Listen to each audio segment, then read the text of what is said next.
it's Liz Yuille from Old Stables Crafts, independent Stampin' Up! Demonstrator based in the UK. Thank you very much for joining me again today.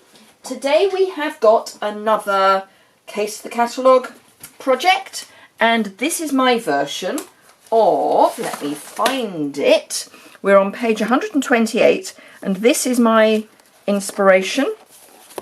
So it's very much the same layout but completely different colours, and the reason it's completely different colours is because today is Inspire.Create.Challenge over at it's a colour challenge over at the Inspire.Create.Challenge website. There's a link to my blog for this post immediately below, and you can get from there to the Inspire.Create.Challenge main post, which will have lots of wonderful inspiration from my fellow design team members. I have seen them because this week is my turn to do the blog post, so I've seen all of the things that the other ladies have got up to. So this is a messy one. I've got my gloves on, well, glove on, I'm hoping one's enough because the other one I can't work out if it's inside out or back to front, and I can't find the main packet, so that's useful. I'll have a look later. So let's get started. As I say, it is a messy one, but that's fine. We're using the dies that are in the, let me get the right name for you, it would be easier if I could find the packet, the Springtime Impressions dies. This is carrying over, but at the moment it is a bundle, so if you want it at the 10% off, then you need to get it before the end of the 3rd of June, and you get a butterfly, a small flower, and then this big flower cluster. And I've done projects where I've cut into it and all that sort of stuff, so it's a great die set. And then the Abstract Impressions stamps, which these are at 3/4 of their actual size, and it's the most straightforward 2-step, 3-step stamping because you don't have to line it up. I'm actually only using 2 stamps from this set, but yeah. So first things first, I need to make this background. I say this background, this piece for the die cutting, and I need some watercolour paper for that, and something to protect my work surface because we are getting wet. I've also got my largest block. I could just do it on here, but I quite like the block because it is about the right size. It's filthy dirty, however, as is my piece of kitchen towel. But let's see if I can get it a little bit cleaner. That's a little bit cleaner. Right, and our colours are Poppy Parade, Pumpkin Pie, and Granny Apple Green. So it really bright and zingy and spring-like. So the first colour I'm going to use, and I'm using the re-inkers. I've tried using daubers and it just didn't work. It was a muddy mess. So re-inkers is what's worked for me. So I'm just turning the re-inker upside down and very gently just scribbling. And you want to kind of cover as much of your block as possible, but you do not want to get too much ink on. If you get too much ink, you end up with a muddy mess. And then I'm going to do the same with my pumpkin pie. I'm going to go in a different direction with my pumpkin pie. And then this is the one where you need to be quite careful because you don't want to get too close to the other colours or you will lose the green. And because they're at the opposite ends of the spectrum, particularly the pumpkin pie, but green and orange are at the opposite ends of the colour spectrum, or opposite sides, so if you mix them together you get mud. So you do want to be a bit careful about not mixing them together too much. So that is the inks down. I've got a spritzer that's just got water in it, nothing exciting. And I am going to, how are we? 4 minutes, okay, nearly 5. That was actually me panicking that I hadn't turned the camera on. So spritz to get it reasonably wet without it being absolutely dripping. What you want is to try and make sure there are no obvious blobs. And then, and this is where it gets messy, you want to rub the back of your watercolour paper to pick up your colour, and then lift up, and that is your piece of colour. Now you can add, let me just get rid of some of this. You can use another piece of watercolour paper on top, but you will end up with it basically just being orange with this colour combination with a bit of green thrown in for good measure, which is fine if that's what you're after, but it's not what I'm after, so I'm not going to do it. So let's get rid of that and that, and I'll do a proper clean up of my block later. So you can do, I need another piece of kitchen paper. Don't have much kitchen paper left on this roll, but that's fine. So you can add a bit more water because it's watercolour paper, so it's fine doing that. So you can add a bit more if you want to get it moving a bit more, and then you can come in with your kitchen towel and just blob bits up if you want, so you can kind of play. Now obviously you have to wait until that is dry. Now I have ended up with some kind of solid blobs, but actually it doesn't matter too much because we're going to die cut it, so it's not really a problem. So let me get rid of all of that, and in true Blue Peter fashion, here's one I prepared earlier. So you can see that because it's die cut, any absolute big blob, so there's a big blob there, it doesn't matter because it's been cut away. So next thing we need is our second size mat and a piece of garden green. So I've got my first size mat, so 5 5/8 by 3 7/8, and then 5 1/2 by 3 3/4, just so we've got a tiny weeny edge. And then a Whisper White, thick Whisper White card base. I know some people use the ordinary Whisper White, which is what I use for the mats. I wouldn't. I find it far too flimsy for a card, even if you've layered it up. I think using the thick Whisper White, which I know is more expensive, and there's a reason for that, it's because it's more solid. So, preaching over. Right, okay, so I've got to create a background, and I've got just a piece of scrap paper for that. I've got my larger grass, which is this one. I did try it with the larger and the smaller, and did stamping off for one and not for the other, and it was not a nice look. It was too busy once you'd put the die cut on top, but you do just want something to break up the background a wee bit, because otherwise it's very white, and I will show you what I mean when we put this together.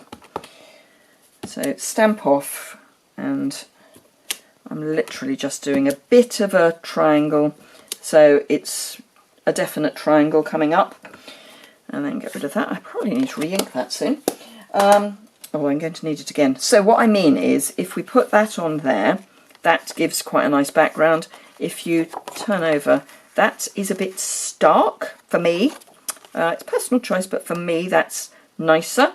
We've got some open space here without any green behind, and this will fade down a little bit, but that I think is just not very exciting.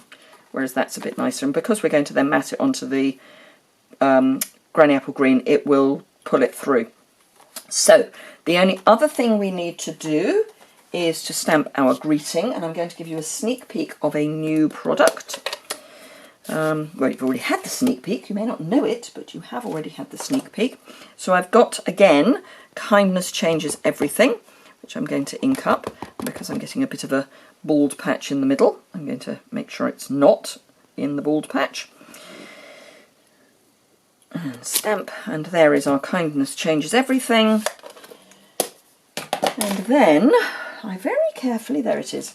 So, nested, what would we call them? We call them nested labels, I think. Stitch nested labels. This is part of the new bird ballad, and you've got 1, 2, 3, 4, 5, 6, 7, 8 of this shape, and then just a dot. But they do the dots on both sides, so you can either have a dot on your frame or you can have a dot on your label. I'm going for the dots on my label, obviously. So I'm just going to run that through the big shot. So bear with me. Yes, that ink pad definitely needs re-inking because I've got an ombre effect on my sentiment, which is fine. Don't mind that at all.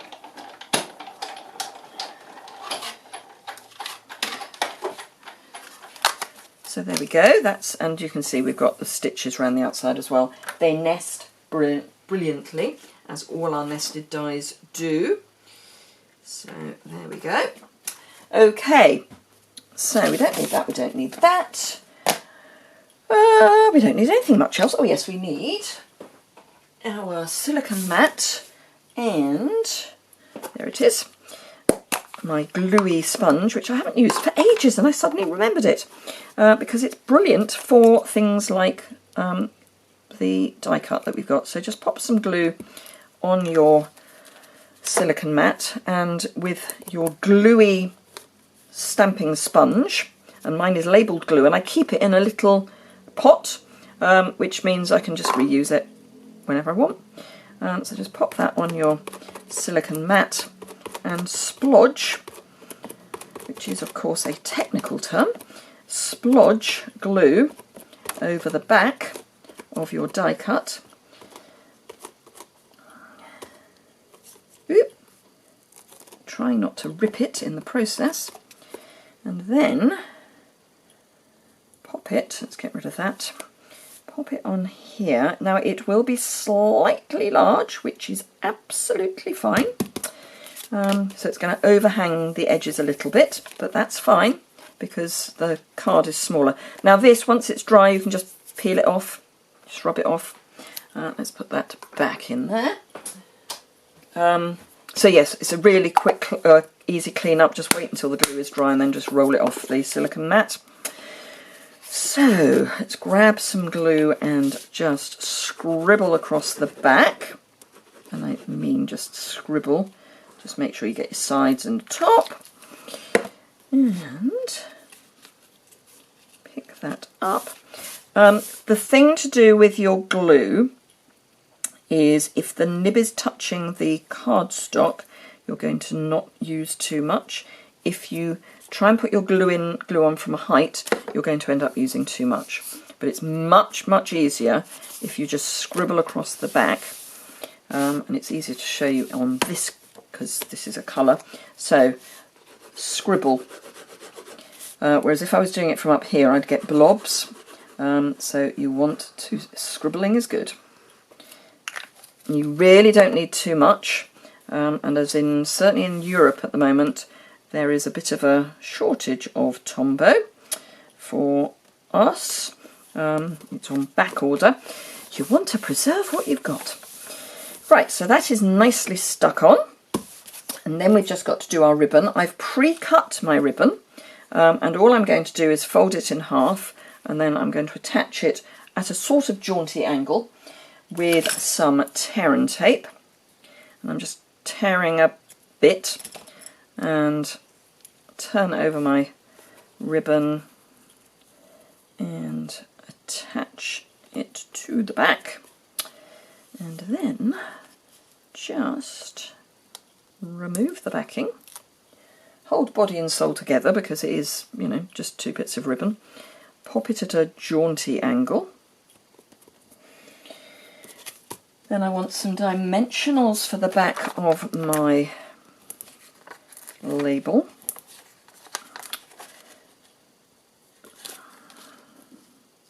Now previously I put some in the middle and it actually doesn't lie terribly flat, so I think I'm going to just do with two because the ribbon will actually help keep it up. If you're sending it through the mail, you probably want to use more, but I'm not. I will hand deliver my card probably. but the ribbon will keep this bit of the label up anyway, so it's fine. And then the finishing touch, if I can find them, I think it's time for me to clear my desk, because I had them just now and I put them somewhere terribly helpful and safe. What I want is my glimmer dots, and oh yes, I've buried them underneath all sorts of stuff. I have in the process found my old piercing tool. However, I don't want my old piercing tool. So these are in Granny Apple Green, so they are absolutely in the right colour for my card challenge. So there we go. Another nice messy project. I like messy projects. Well, certainly at the moment I do. So this is the stamp set and the dies, page 129 of the current annual catalogue, and it is bundled, so it's 10% off both, so 10% off this, 10% off that if you use the bundle number. And this was my inspiration, and I hope you can see. So I've changed out the circle for the new nested die, and I've changed the ribbons for this one. And yeah, and there were flowers in the background here, but the inspiration was from this. So hopefully you can see where I got it all from. Thank you very much indeed for watching. Please do take part in the challenge. You can take part if you've got a Facebook page, if you've got Pinterest, if you've got a blog, absolutely. But don't feel you have to have a blog in order to take part. There are other ways of taking part and linking your creation through to the challenge. We love seeing what people make with our challenges, so it'd be great to see what you do. Do remember, if you don't already subscribe, to hit the bottom right hand corner. There's a button there. I'm aiming for my 7,000. I'm just not quite on 6,500 at the moment, so I'm aiming for 7. That would be nice to get that. It makes quite a big difference when you hit 1,000, so you won't be spammed with emails just for hitting the button. If you want notifications, which is when you get emails as well, you actually have to hit the notification bell, not just the subscribe button. So don't feel you're going to get emails. I've listed all the products that I've used in the description bar below. There's a link to the blog post for this also below, and my online store and all that good stuff. So while I remember, if you have shopped with me in the last year, you will be getting an annual catalogue in the post. I'm hoping to get them out early part of next week. I've only just got them at the point where I'm filming this, so I need to bundle them up and give you some freebies and stuff to get those out to you. So those will be coming out hopefully, as I say, beginning part of next week.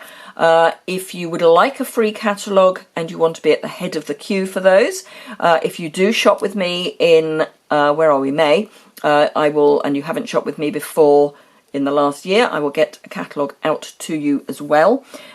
Anyone else who would like a catalogue who is in the UK, there is a catalogue request over on my website, but I am getting them out to my current customers first, because I support them, they support me, I scratch their back, they scratch mine, etc, etc. So I will get them out to everybody else, but anyone who is already a customer gets theirs first. I'm sure you can understand that. Anyway, so thank you very much indeed for joining me today, and I hope to see you again very soon.